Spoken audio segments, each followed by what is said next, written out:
जाए तो ये चर्चा भी निकल के आ रही है कि जब डिवोर्स फाइल हुआ था तो आपने ज्यादा एलिमेंट मांग लिया था, ज्यादा पैसों की डिमांड की, प्रॉपर्टी की डिमांड की। इस पे आप कुछ कहेंगे? जी देखिए, वो कोर्ट का एक प्रोसेस होता है। अगर आप छोड़ते हैं तो आपको भरण पोषण के लिए कुछ दिया जाता है, जो पति द्वारा दिया जाता है।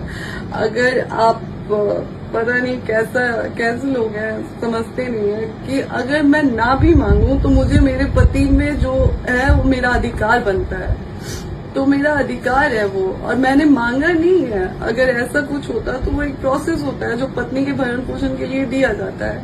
आप बताइए, आज समाज से मैं पूछती हूँ कि अगर मुझे पवन जी छोड़ देते हैं तो मुझे मेरे पास कुछ है जीने के लिए? मैं बीए फर्स्ट ईयर में थी जब मेरी शादी हुई थी, तो मुझे तो अपनी पढ़ाई भी पूरी करने का टाइम नहीं दिया गया। यहाँ पे पापा से बोला गया कि पेपर था जब मेरी शादी हुई थी, उसके 10 दिन बाद मेरा एग्जाम था। मुझे बोला गया कि आपको आगे हम लोग शादी के बाद पढ़ने देंगे, और शादी के जस्ट बाद हमसे बोला गया कि आप अपने पापा को फोन करके बोल दीजिए कि आप नहीं पेपर नहीं देना चाहती हैं। पवन सिंह से शादी हुई है आपकी, आप आगे पढ़ेंगी, लोग क्या कहेगा?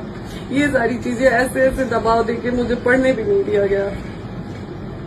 अगर जिस तरीके से देखा जाए कि आपके हिसाब से चीजें नहीं होती हैं, जो आप चाहती हैं वो चीजें नहीं हो पा रही हैं, अगला मूव मैम आपको क्या है? अगला, अब मैं जनता के बीच में आ गई हूँ और जनता से ही हाथ जोड़ के मैं इंसाफ मांगती हूँ कि आप लोग ही अब मुझे इंसाफ दिलाए, क्योंकि पहले कुछ दिन पहले तक ये चार दीवारी के अंदर की बात थी, लेकिन अब ये चीजें समाज में आ गई हैं और अब समाज ही समझेगा कि मुझे कैसे इंसाफ दिलाना है। फिर भी मैं समाज के आगे हाथ जोड़ती हूँ, अपने समाज के, खास करके सुधीर भैया का भी मैंने एक स्टेटमेंट देखा जब था, जिसमें उन्होंने कहा था कि जाओ, उसके पति का घर है, वहां पे कोई नहीं तुम्हें रोक सकता है। तो आज मैं गई थी सुधीर भैया, और आज आपका फर्ज बनता है कि आप आए और हमारे लिए हमें इंसाफ दिलाएं। खास करके सुधीर भैया से, ब्रिजभूषण भैया जी से, और धनंजय भैया जी से, सुशील भैया से, ब्रिजेश भैया से हाथ जोड़ के विनती करती हूँ।